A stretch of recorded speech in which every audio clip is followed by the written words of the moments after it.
Good morning. Please open your gray, blue, or Payne's gray, as I like to call it, hymnal to number 205, and please rise in body and or spirit and help me sing Amazing Grace.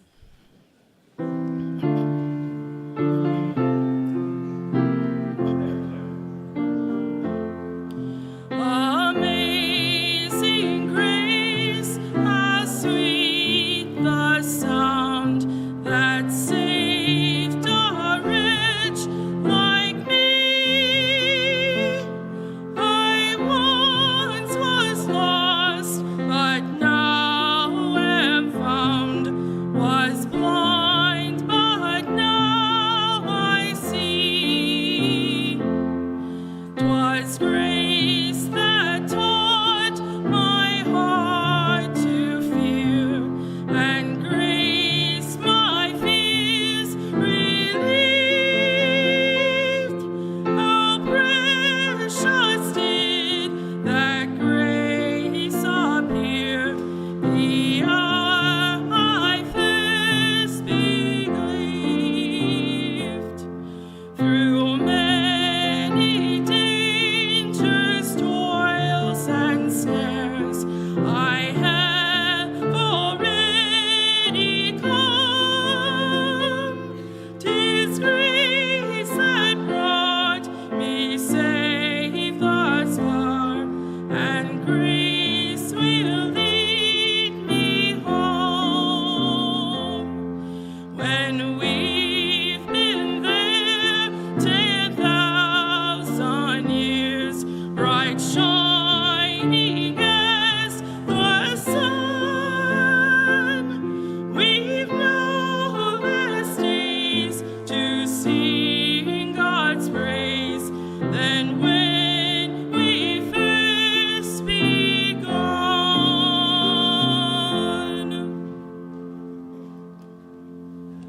Good morning.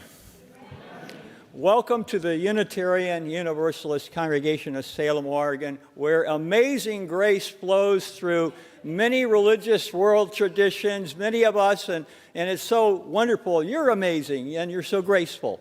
And I'm so glad that you chose to be here.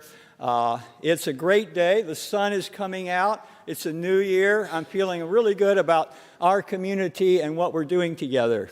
But I'd like for you all to get to know each other a little bit better. Every Sunday we ask that I know some of us are introverts, it's hard, but it's good to meet people around you and just say hi and make a connection so that everybody who is here feels like they have a connection to somebody else. That's really important. So why don't we just take a moment to greet one another in this new year and say hi, and you can pick up your conversations after the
I hope you got a chance to say hi to somebody new and that you'll pick up that conversation after the service today. So what a beautiful sight. I sure love looking out at this, and thank you guys for all showing up today. We're going to have a beautiful service. Thank you.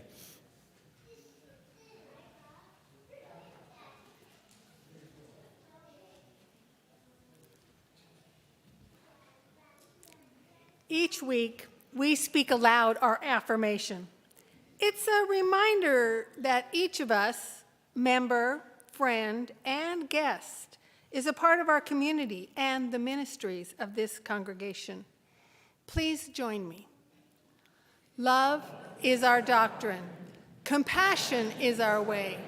Here we seek to create a joyful home for free religious exploration, build a community of caring fellowship, nurture the hopes, and serve the needs of our world.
Here at UUCS, we light 3 chalices to begin each of our services on Sunday.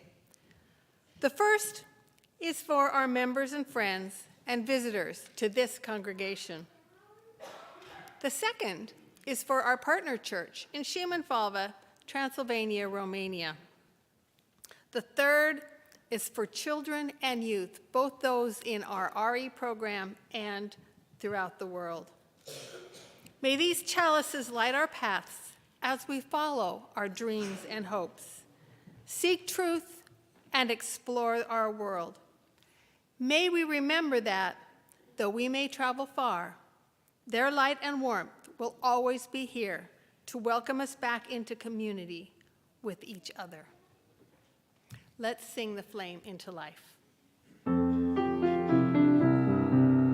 Rise up, O flame, by thy light glowing, show to us beauty, vision, and joy.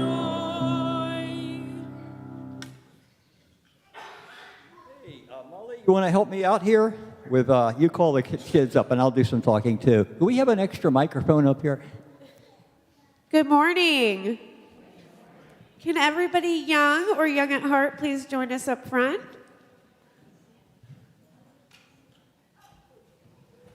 Welcome. Hi. Hello. Good morning. Happy New Year. Happy New Year.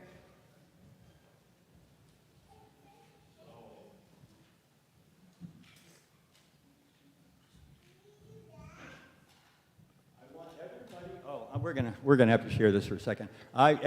Who's got a pen or a pencil to write down a word? Somebody? No, I need everybody. Come on, did you bring a pen today? I want you to learn a new word today. I want you to write this word down.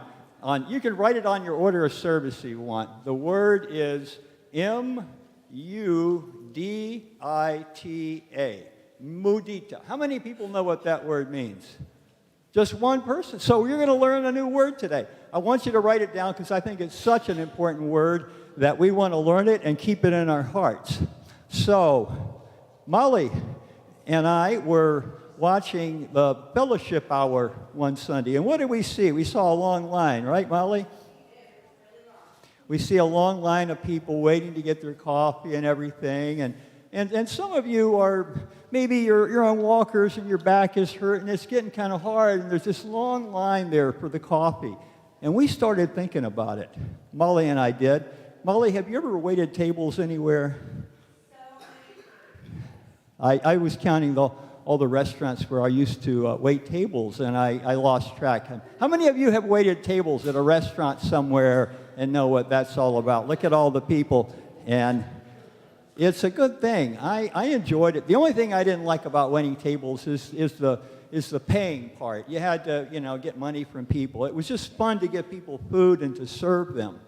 And so Molly and I thought that it would be a great idea for you guys to get an opportunity to learn to see how it feels to serve other people. And so we're going to be having the young people serve us during the fellowship hour. So you just go sit down and we look at those carts. You want to make room for the carts, the service carts?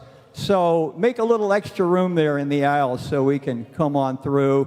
And we just want you to know that we care about you and we want to serve each other. So during the fellowship hour, we'll be working out the bugs of this, but don't complain about poor service because we'll be doing our best. But we really wanted to give our young people an opportunity to be involved in the life of the congregation and to have an opportunity to serve. So here are our caffeine what do we call them? Caffeine love carts? I can't remember them. But we're going to get out there and we're going to make you happy. And I hope that you all, if you all will agree, how many of you all are going to help out with this? Are you going to help serve today? I see. All right, I see a few hands. It'd be really good if you agree to help out. I want you to pay attention to something. When you're serving other people and they're feeling good and they're happy, and then you feel good because they are happy. Do you know what that is? When you feel happy because other people are happy, especially if you help make them feel happy. There's a word that describes that feeling. Anybody think they might know what that word is? Mudita. It's a great word to know. We don't have a word in the English language. We have Schadenfreude from the German language, which means you take pleasure in other people's suffering. But mudita is the opposite. And here we take pleasure when we see other people being happy. And so when you're serving in the fellowship hour, and I hope this becomes a real good tradition, just notice how happy you're making people feel when you serve them. And that's a good feeling, a feeling of mudita. And I hope you'll remember that word, and I hope you'll practice mudita very often in your lifetime.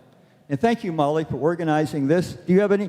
You got caught without a microphone. I did all the talking. Do you have anything you want to add? Just one thing. Thank you. There is an RE meeting today at noon that will be held in the RE wing. So if anybody would like to join us, you are all welcome to come. Okay? And if everybody in the middle can stand up to make the love arch, then we will be on our way. Thank you.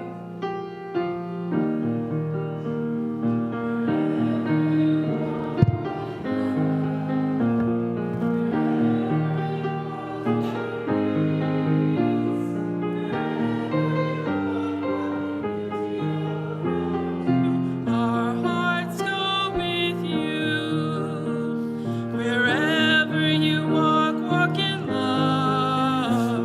Wherever you walk, walk in peace. Wherever you walk, walk in beauty all around you. Our hearts go with you.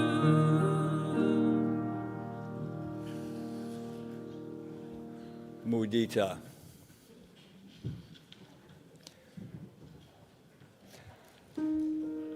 I invite you now to settle into this moment. Maybe take a deep breath and just be in the present, letting go of all those thoughts and worries that are tugging at you and pulling you away. How are you? Surely, some here are feeling anxiety and uncertainty. Some are feeling sorrow. Some of us are feeling fear. Some of us are in despair. Life can be hard. And it's good to know when you are on those places, those hard places, so you can remember to do something important. Remember to regard yourself with compassion. You are deserving of compassion. So stoke up the furnace of compassion in your inner being and warm yourself. And let your warmth spread to others. Think of the community around us. Not far away, there's a prison. Men are lying in their bunks, feeling regret and sorrow, missing their families. A little further away, there's the hospital. People are lying in their beds in pain.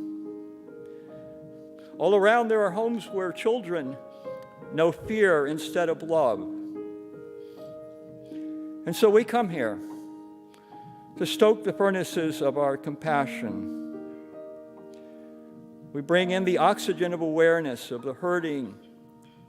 And then we become aware of the healing possibilities of simple compassion. Compassion is our way. We see eyes through the lens of compassion and gratitude. There I am in the darkened hospital room. I'm holding Mary's hand. She's 98, and she's slowly saying goodbye to us as she enters hospice now.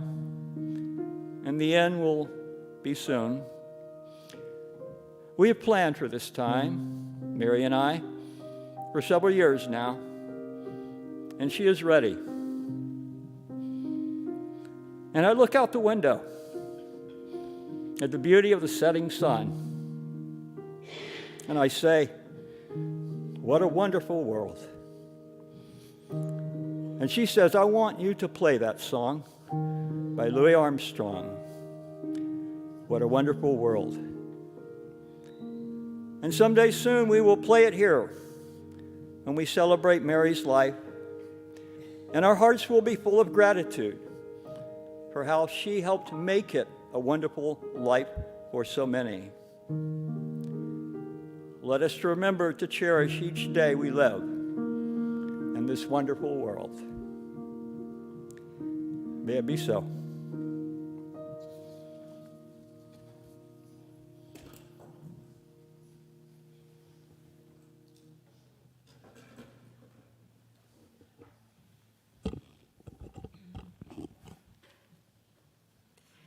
Thank you, Rick. Appreciate your recognizing that I'm vertically challenged.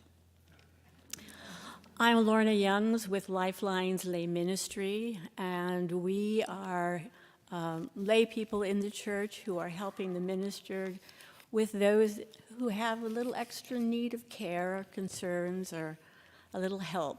And also we read each week the joys and sorrows that have been posted during the week. Rick just spoke to you about Mary Solstrom, who is dying, a longtime member of our congregation, and she will be greatly missed. And I hope that you can hold her and her family in your prayers and good wishes. We have a note from Joseph Gramer. Sarah Roars, my wife, has suffered a badly strained muscle, assuming the diagnosis is right. It impedes her walking and general functionality and has prevented her from returning to the new school term. So mostly it's just awfully painful. I think we've all had a muscle strain in the past, so please send your prayers and kind thoughts for her recovery. Unfortunately, we don't have any joys except for the joys that we are all here together and in communion with each other. Today is Compassionate Connection. It is a time in which those of you who just need a little extra care and love come forward to the front of the sanctuary.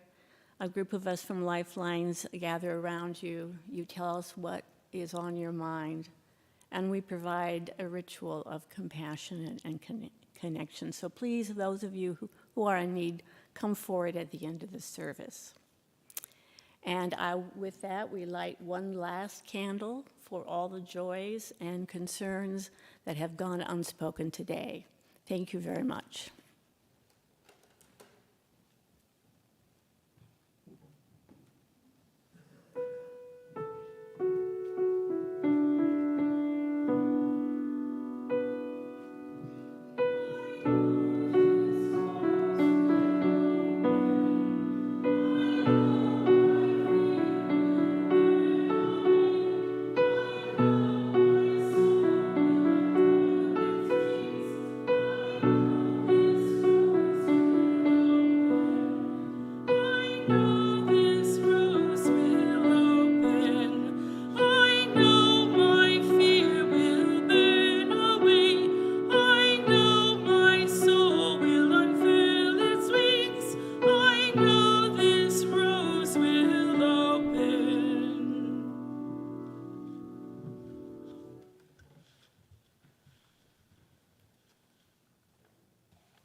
Your gifts, whatever you discover them to be, can be used to bless or curse the world.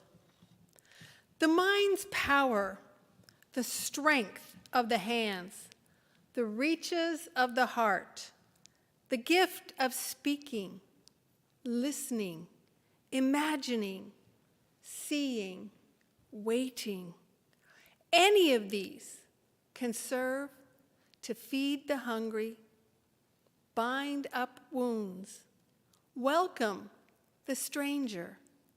Praise what is sacred. Do the work of justice or offer love. Any of these can draw down the prison door. Hoard bread, abandon the poor, obscure what is holy, comply with injustice, or withhold love. You must answer this question. What will you do with your gifts? Choose to bless the world. The choice to bless the world is more than an act of will, a moving forward into the world with the intention to do good. It is an act of recognition, a confession of surprise, a grateful acknowledgement that in the midst of a broken world, unspeakable beauty, grace, and mystery abide. There is an embrace of kindness that encompasses all life, even yours. And while there is injustice, anesthetization, or evil, there moves a holy disturbance, a benevolent rage, a revolutionary love, protesting, urging, insisting that which is sacred will not be defiled. Those who bless the world live their life as a gesture of thanks for this beauty and this rage. The choice to bless the world can take you into solitude, to search for the sources, the power of grace, native wisdom, healing, and liberation. More, the choice will draw you into community, the endeavor shared, the heritage passed on, the companionship of struggle, the importance of keeping the faith, the life of ritual and praise, the comfort of human friendship, the company of earth, the chorus of life welcoming you. None of us alone can save the world. Together, that is another possibility waiting.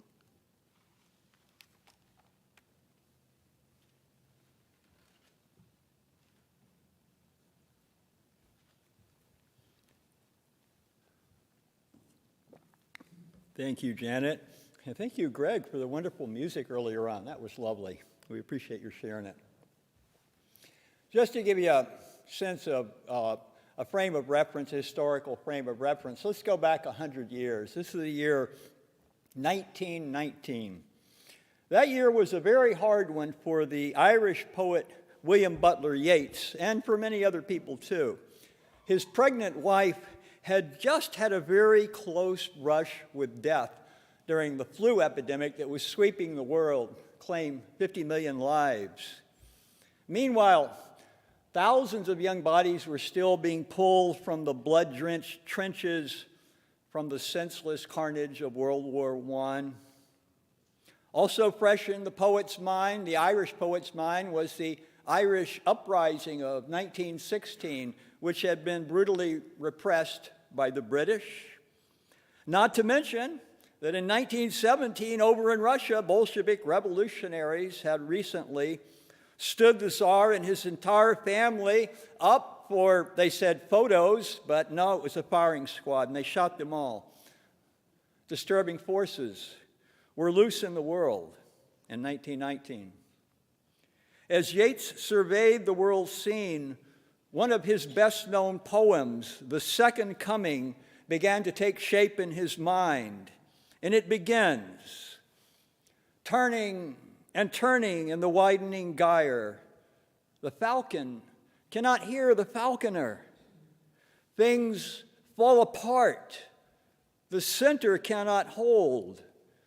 Mere anarchy is loosed upon the world. The blood-dimmed tide is loosed, and everywhere the ceremony of innocence is drowned. The best lack all conviction, while the worst are full of passionate intensity. That's the first stanza of the poem.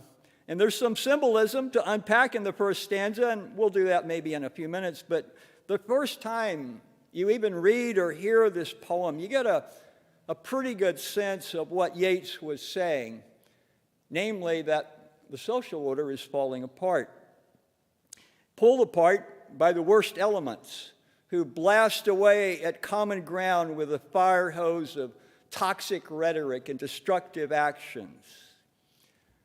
So that's the poem, the opening of the poem, and it came to my mind that I was thinking about our times. It seems hauntingly apt for today.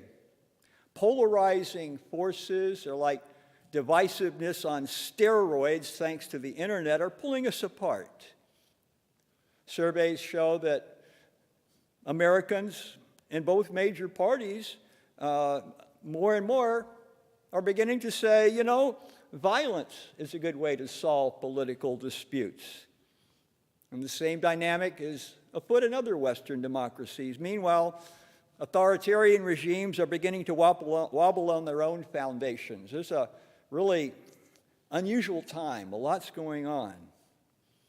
A few years ago, when a number of things I never expected to go awry got disturbingly wobbly, I kicked myself out of the prediction business, where I had no business being in the first place. It's a wobbly time, and no one knows if the center is going to hold. Will we today wobble off our political, social, religious, ecological foundations, or will we manage to regain some balance in the course of time? Any student of history knows that great change happens eventually. Change happens. And sometimes it can be like tectonic plates that build up pressure undetected by most of us when suddenly there's an earthquake. Indeed, we have to worry about that too, don't we, out here in the Pacific Northwest, the big one that is predicted. Things fall apart. The center cannot hold, warned the poet.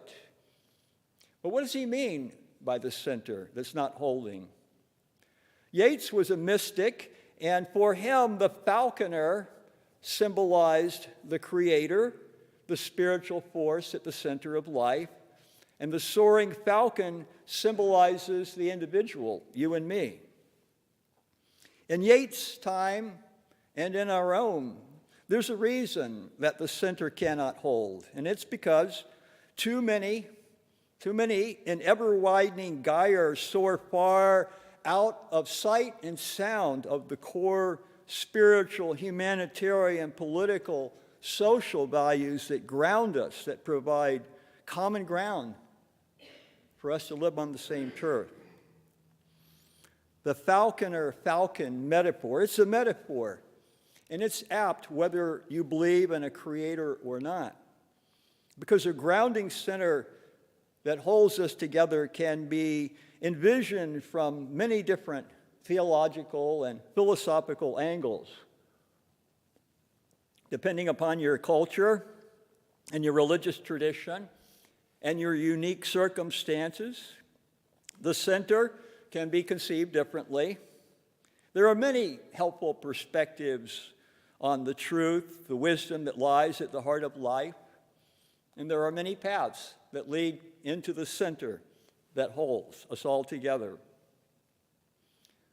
Long ago, there was an ancient Greek mystic. You may have never heard of him. He's known to us as Hermes Trismegistus. Hermes, 3 times majestic, I don't know. And he came up with a definition of the sacred, of God. This ancient Greek mystic, Hermes Trismegistus, he came up with this definition of God, and he said, God is an infinite sphere, the center of which is everywhere, the circumference of which is nowhere. That's interesting. God is an infinite sphere, the center of which is everywhere, and the circumference is nowhere because you're always in the center.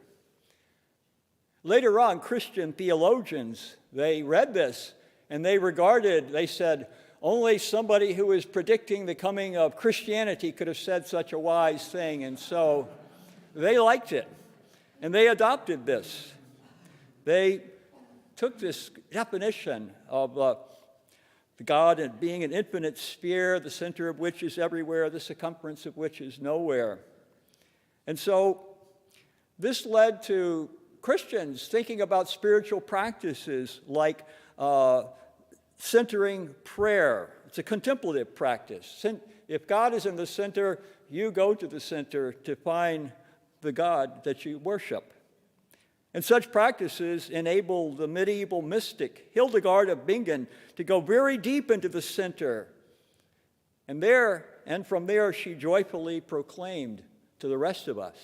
She went to a place maybe most of us haven't gone yet, and she said, humanity, take a good look at yourself. Inside, you've got heaven and earth and all of creation. You're a world. Everything is hidden in you. Ancient mystic Hildegard of Bingen, centering prayer. Centuries before, the Buddha taught his followers centering practices, meditative techniques that move one closer to a central place of balance and equilibrium and equanimity and greater awareness.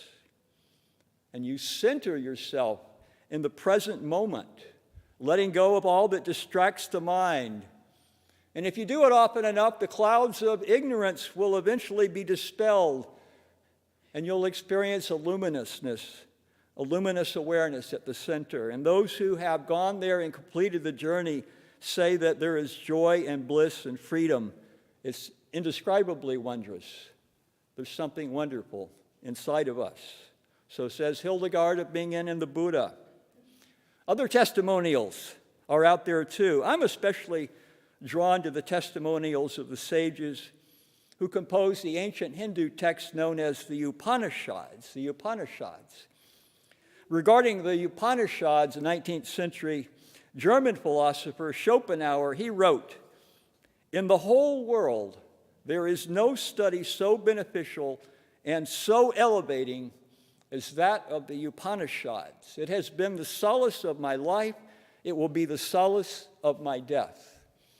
I love the Upanishads. I echo Schopenhauer. And in the Upanishads, you read of the luminous sacred one, Brahman, dwells in the heart of the cave, in the cave of the heart, and is known to move there. It is the great support of all, for in it is centered everything that moves and breathes and blinks.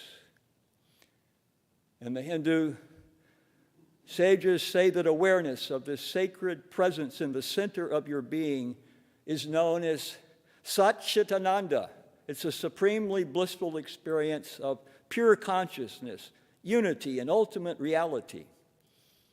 They say the path to the center, the sages say, is very challenging.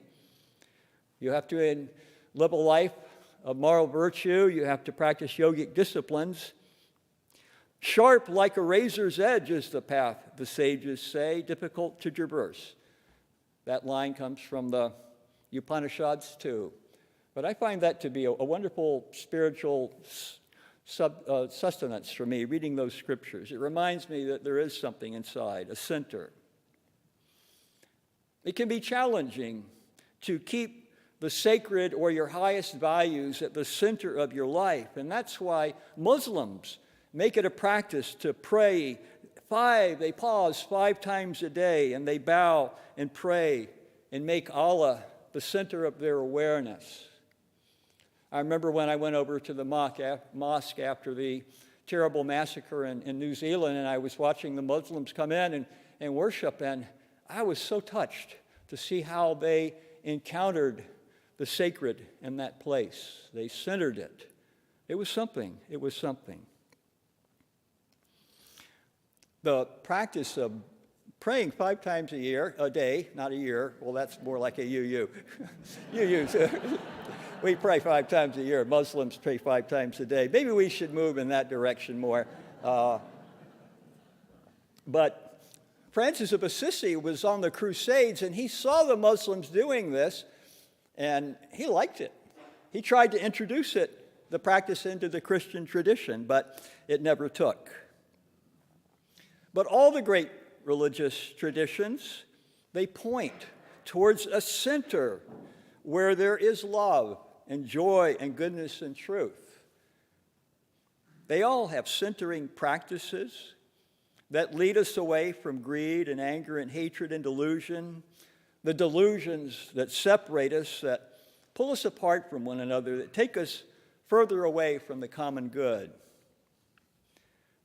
Those who don't necessarily attach to a religious tradition or have a spiritual practice also find their way to the center. Those of philosophical and scientific bent use the tools of reason to find their way to a unifying center of truth. Generous souls and benefactors selflessly serve the common good and inspire us all to make the welfare of everyone our central concern. The welfare of everyone our central concern, not the welfare of just some. So that we can center ourselves in loving community. There are people of action who just get out into the world, and they're doing creative things. They're building community that knit us together so that we can center ourselves in community. It's so important that we do this. There are many paths to the center because there are many of us, and we didn't start at the same places. Each of our paths is unique, and yet each path, if it is true, leads to the center that creates and sustains us all. So how would you know if you were on your path that is leading in the right direction to the center? It's not always that easy. Too often, folks find themselves on paths that actually lead away from the center. And it's easy to get lost and confused, especially if folks around you are similarly confused. Worse yet, it's easy to follow the wrong path to a false center. There are false centers. They say this is a center, nationalism or racism or some political ideology. That's the thing that they want to command your allegiance and devotion to make the center. But that's a false center. There are many false centers that lead us astray, especially when you're around people who are intoxicated by self-righteousness and intolerance towards others, and they know the way. They know the way to the center, they insist, and they insist that you follow them there. I don't trust people like that. I don't like being pushed around. We find our way to the center on our own, in our own way. You know for certain that you're on the wrong path if you demonize or if you hate or if you despise entire groups of people. We're trained to do that in this country. We have a polarization industrial complex which is always getting us to hate those on the other side. Hate them, demonize them. That's not a good path to be on. There are extremists on the right. There are extremists on the left. And they promote a dualistic vision of good and evil. And they have the naive assumption that you can easily separate good people from evil people. And whenever you do that, there is hell to pay for this false dualistic vision. It's good to remember that you can always look up into the heavens of your soul and you can find your own North Star of love. Universal love for all. In the Christian tradition, they call it agape love. In Buddhism, it's boundless compassion. That star is in the North Star of your heavens, and it can always guide you to the center. It will never fail you. If you're following the path of love, love for all, and boundless compassion, you'll never go astray. My intentional journey to the center began a little over half a century ago after I had a fleeting state of consciousness. It was so wondrous that it awakened in me a profound yearning to enter a spiritual path. And this has immeasurably enriched my life. Surveys show that many people report such spiritual experiences, but you don't know how to talk about them, so people often won't even mention it. They're embarrassed to talk about it, but these happen. Many people experience spiritual yearnings that draw them to move to a sacred center. And I think it's helpful to not get your hopes up and think, oh, here I am and here's the center and that's just going to go straight there. The path to the sacred center is more like a labyrinth that takes you in and out, and sometimes it seems like you're getting close to the center, but then your path takes you further away. But you keep walking because you know that eventually it leads to the center. My gosh, it's such a long journey as you wind your way around the same territory, learning painful lessons if you pay attention. Lessons that perhaps help you move a little closer to the center. Sometimes the going is really hard. But then you see fellow seekers who are also struggling but still keep moving ahead. And then you remember those who came before you, who discovered the paths you are now discovering on your own. This journey in our life is both a solitary and a communal journey. The journey to the center where we discover the truths, the insights, the values, the love that makes our lives most meaningful and beautiful and joyful and loving. And there is so much that can pull you away from the center. And yet, you begin to learn to recognize, well, that's a cul-de-sac. I'm not going down that way again. And no, that's entirely the wrong direction. You begin to pick up on things, and wisdom gleaned from experience can happen. It's not inevitable. I have often failed to learn from experience, but you can learn from experience. It's possible to learn from experience, and the light of wisdom can guide you.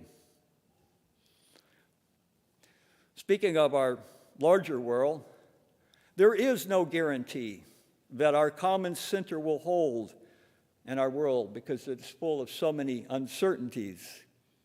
But we can practice staying grounded and loving, and that has a positive effect on those around us. Those of you who might be familiar with Yeats' poem that we started with, entitled The Second Coming, you know of its concluding stanza, which I'm not going to share with you this morning. It's really quite grim.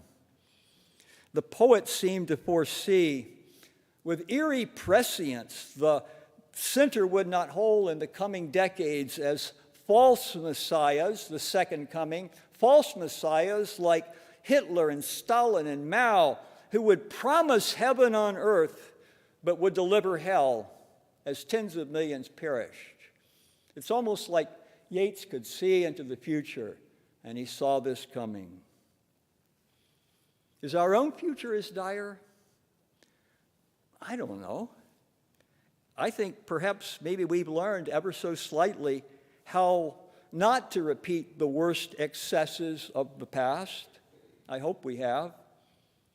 But whether we regress back into some forms of collective madness and barbarism or move into better directions, I'm out of the prediction business.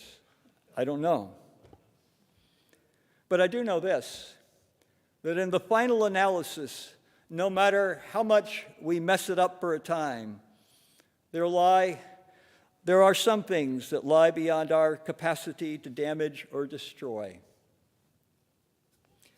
And there is, as Martin Luther King Jr. put it, he said, there is a heart at the heart of reality. I've always remembered that phrase, Martin Luther King Jr. saying, there's a heart at the heart of reality.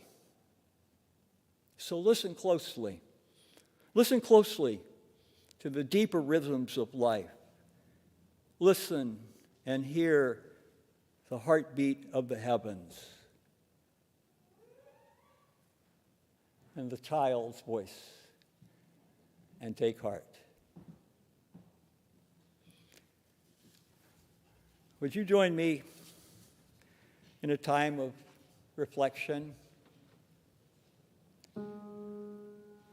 Each of us is on a journey. We may have 98 years to make it, or maybe not so long. But each day in this world, we have opportunities to bless the world, to provide music, to bring joy, not only to ourselves, but to other people.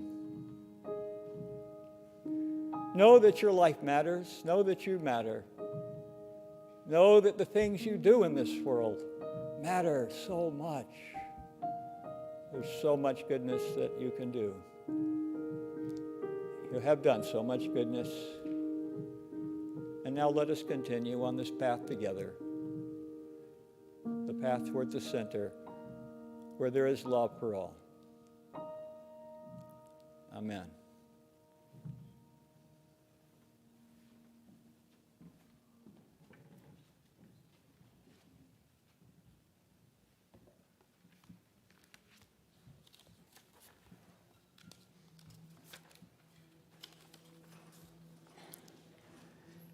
Sharing is a sacred ministry. To give of ourselves, our resources, and our talents is an honor. To share them with others is a blessing. Our Share the Plate partner for January is Family Promise. They transform the lives of families experiencing homelessness because every child deserves a home. As always, we accept donations to the Marion Polk Food Share in the wagon that they've brought to the front of the sanctuary. Donations may be made during the passing of the baskets or by logging onto uusalem.org and following the prompts. This morning's offering will now be gratefully received.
We meet here every Sunday, so keep coming. Next Sunday, we'll have oh gosh, it looks like I'm going to be talking about my 30 years of memories here, so I hope you'll join us for that. We're going to have a nice meal afterwards, and it's going to be a great time, so I hope you'll join us for that. My 30th anniversary was actually the first of the month, but we're getting to it a little bit late, but that's okay. So I'm happy for that. What else we got going? I want Teresa Farnham to come up and join me. Teresa, I lost my front teeth in an accident. I'll get them back. Teresa got banged up in some surgical thing, but she's getting better too. But we're looking good. And she wanted me to announce that so that her face is a little swollen, but it's coming down now. But we're starting something called Chalice Circles, and when she wants to tell you about it, I'm going to be involved. It's a great opportunity. So come on up, Teresa, and let us know. Thank you. Hi. My husband and I moved to Salem about a year ago, and we're just settling in. Previously, we were members of the Unitarian Universalist Fellowship in Vero Beach, Florida, where I was a member of a covenant group, which was a very meaningful experience for me. I called a friend there and just to get caught up, and I learned that they had introduced a new program that complements their covenant groups.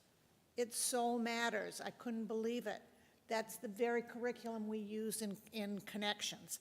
And I just thought that this model of dual complementary programs would be wonderful. So we started to talk about that, and they meet every month. Their covenant groups meet every month and have been doing that for years. The materials are developed, the resources, the research, and the questions are developed by their members. And they have, online, they have 10 years of those monthly, 12 months a year, materials, and they have generously given us permission to use those in whatever way we want to get this started. I'm really grateful for that. So Tom Ellis, Don Wolf, Rick, Ranger Rick. I like that. Let's go. Reverend Rick and I have been working to develop a pilot program. I'm sorry. Here you go. This was a simple office procedure, right? Blood, sorry.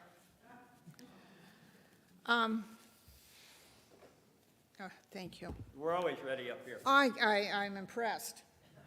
So I'll take care of that. Don't worry. Oh, no, don't worry about it. I Okay. don't want you touching it. So we've been working on a pilot program, Chalice Circles, as a complement to Connections. So what are the similarities? As you can see, the goal is to build relationships. They're facilitated. They're not just, come on, let's talk, sit around and talk. And the preparation materials are distributed earlier. What are the differences? Well, this is the way I like to describe it. Connections, for the topic of the week, they deal with it internally. How do you feel about this topic? Chalice Circles will look at the topic externally. What do you think about this? What are your opinions? I just made up an example. It's just a hypothetical. Say the topic is humility. What might be some of the questions that occur in Connections and in Chalice Circles? You can read those. I don't need to read them to you.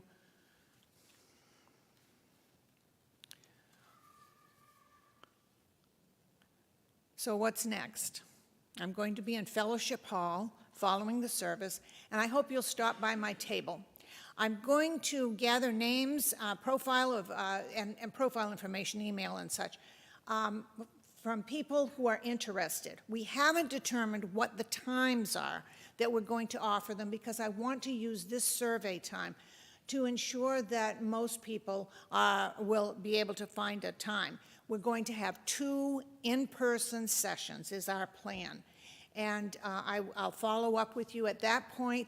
I'll communicate what the times are and so on, and you'll register online. So I'm really looking forward to this, and I'm eager to work with you. Thanks.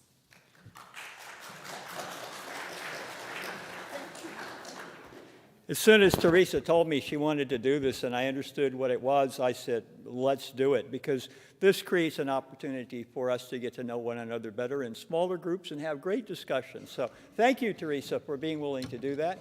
There's other news of the community, always a lot of stuff going on, more than I can remember. But if you'll check the website and look at our announcements, and you can get the newsletter if you want, you can find out everything that's going on. So that's good enough for the announcements right now. That's it from Ranger Rick. We like that. No, we love it. It's good. Well, Ranger or Reverend Rick is going to bring forward the social justice lantern. And hopefully he's learned his fire prevention so he can light this social justice lantern from our community chalice. This symbolizes all the light and warmth and humor and compassion that each of you take with you to share with our community. We must now extinguish the chalices we lit at the beginning of our service because we don't want a fire. As we leave this place, may we each reach out to all people, all lands, all living souls, to share the wonders we have learned in our journeys and welcome them into our life and community.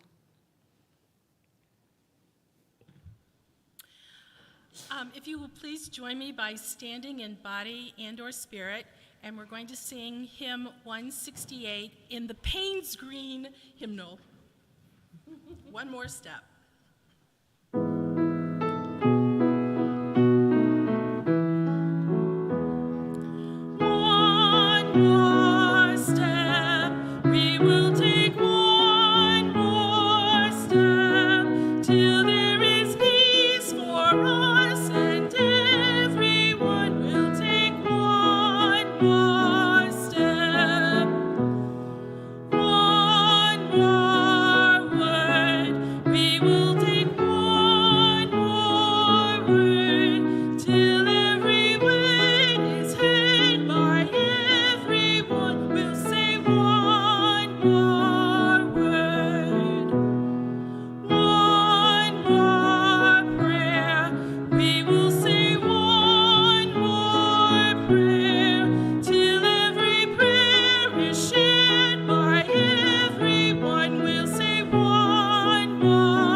If you are comfortable, please join hands with the people around you.